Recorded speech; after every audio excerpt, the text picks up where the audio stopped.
Hello friends, welcome to Thabi's vlogs. ഇന്ന് നല്ലൊരു chicken kurma എങ്ങനെ തയ്യാറാക്കാമെന്നുള്ള റെസിപ്പിയും കൊണ്ടിട്ടാണ് വന്നിരിക്കുന്നത്. വളരെ ഈസി ആയിട്ട് നമുക്കിത് വീട്ടിൽ തന്നെ തയ്യാറാക്കാം. റെസ്റ്റോറൻറ്റിൽ നിന്നൊക്കെ കിട്ടുന്ന അതേ ടേസ്റ്റിൽ തന്നെ നമുക്കിത് പെട്ടെന്ന് തന്നെ പ്രിപ്പയർ ചെയ്തെടുക്കാം. അപ്പോൾ നമുക്ക് റെസിപ്പിയിലോട്ട് പോവാം.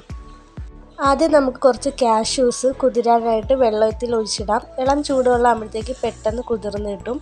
പിന്നെ ഇത് തേങ്ങയുടെ 1-ാം പാലും 2-ാം പാലുമാണ്. പിന്നെ സവാള, ഇഞ്ചി, വെളുത്തുള്ളി, പച്ചമുളക് ഇത്രയും കൂടെ ഞാൻ അരിഞ്ഞു വെച്ചിട്ടുണ്ട്. നമുക്കിത് തയ്യാറാക്കാൻ തുടങ്ങാം. ആദ്യം ഞാൻ ഒരു കടായി അടുപ്പത്തേക്ക് വെച്ചിട്ടുണ്ട്. അതിനുശേഷം ഒന്ന് ചൂടായി വരുമ്പോഴത്തേക്കും കുറച്ച് ഓയിൽ ഒഴിച്ചിട്ടുണ്ട്. ഒരുപാട് വേണ്ട, കുറച്ച് മതി. അതിനകത്തോട്ട് ആദ്യമേ സവാള ഇട്ട് ജസ്റ്റ് ഒന്ന് വഴറ്റി എടുക്കുന്നുണ്ട്.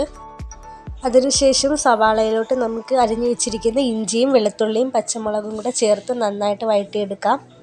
തീ വളരെ കുറച്ച് വെച്ചിട്ട് വേണം ചെയ്യാൻ. ഒരുപാട് തീ വെക്കരുത്, പെട്ടെന്ന് കരിഞ്ഞു പിടിക്കും.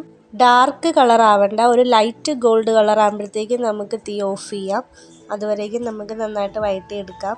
കൈ എടുക്കാതെ ഇളക്കണം, അല്ലെങ്കിൽ കരിഞ്ഞു പോകാൻ ചാൻസ് ഉണ്ട്. ഈ ഒരു കളർ ആകുമ്പോഴത്തേക്കും നമുക്ക് സ്റ്റോപ്പ് ചെയ്യാം. ഒരുപാടായിപ്പോയാൽ കറിക്ക് ഒരു കയർപ്പുണ്ടാവും. അതിനുശേഷം ചൂടാറിയതിന് ശേഷം നമുക്കൊരു മിക്സിയുടെ ജാറിലോട്ടിട്ട് നല്ല പേസ്റ്റ് പോലെ അരച്ചെടുക്കാം.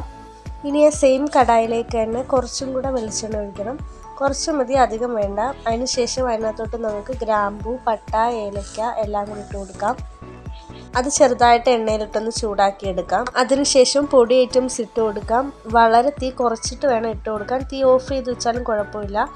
ആദ്യമേ 2 സ്പൂൺ മല്ലിപ്പൊടി, പിന്നെ മഞ്ഞൾപ്പൊടി, പിന്നെ ആവശ്യത്തിന് കുരുമുളക് പൊടി. അത് ഓരോരുത്തരുടെ എരിവ് അനുസരിച്ച് മതി. ഇത് 3ഉം കൂടി ഇട്ടതിന് ശേഷം നമുക്ക് നന്നായിട്ട് ഇളക്കി കൊടുക്കാം. കരിഞ്ഞു പിടിക്കാതെ പ്രത്യേകം ശ്രദ്ധിക്കണം. ആ മസാലയുടെ പച്ച ചുവയൊക്കെ മാറുന്നോടം വരെ ഒന്ന് ഇളക്കിയെടുക്കണം. അതിനുശേഷം 2 സ്പൂൺ വെള്ളം ഒഴിച്ചു കൊടുക്കാം. വെള്ളം ഒഴിച്ചു കൊടുക്കുമ്പോഴും തീ വളരെ ലോ ആയിട്ട് വേണം വെച്ചിരിക്കാൻ, അല്ലെങ്കിൽ കരിഞ്ഞു പിടിക്കാൻ ചാൻസ് ഉണ്ട്. നന്നായിട്ട് പച്ച ചുവയൊക്കെ മാറിയതിന് ശേഷം വെള്ളം ഒഴിച്ചു കൊടുക്കുക. ഇനി നമുക്ക് അരച്ച് വെച്ചിരിക്കുന്ന പേസ്റ്റ് ഇട്ട് കൊടുക്കാം. സവാളയും ഇഞ്ചിയും വെളുത്തുള്ളിയൊക്കെ നല്ലതുപോലെ പേസ്റ്റ് കണക്ക് അരച്ചെടുത്തായിരുന്നു. അത് നമുക്ക് ഒഴിച്ച് കൊടുക്കാം. പിന്നെ ആ ജാറിലോട്ട് കുറച്ച് വെള്ളവും കൂടെ ആയിട്ട് അതും കൂടെ ഒഴിച്ച് നന്നായിട്ട് ഇളക്കി കൊടുക്കുക.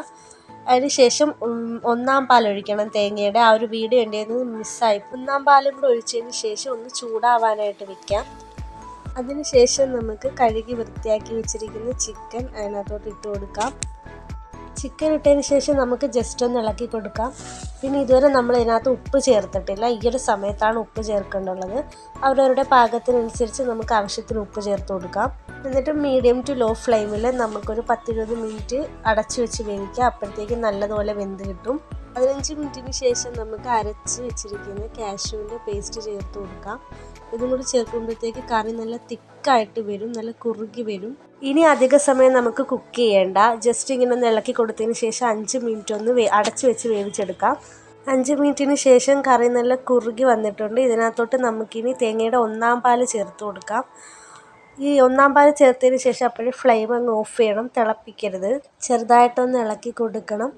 അതിനുശേഷം നമുക്ക് ഇതൊന്ന് വറവിട്ട് കൊടുക്കാം. ഒരു ചട്ടിയിലോട്ട് കുറച്ച് വെളിച്ചെണ്ണ ഒഴിക്കാം. എണ്ണയൊന്ന് ചൂടായി വരുമ്പോൾ അതിലോട്ട് നമുക്ക് അരിഞ്ഞു വെച്ചിരിക്കുന്ന പച്ചമുളകും കുറച്ച് കറിവേപ്പിലയും കൂടി ഇട്ട് പൊട്ടിച്ചെടുക്കാം. അതിനുശേഷം നമുക്കത് ആ കറിയിലോട്ട് ഒഴിച്ചു കൊടുക്കാം. നല്ലൊരു മണം കിട്ടും ഇങ്ങനെ ആകുമ്പോഴത്തേക്കും.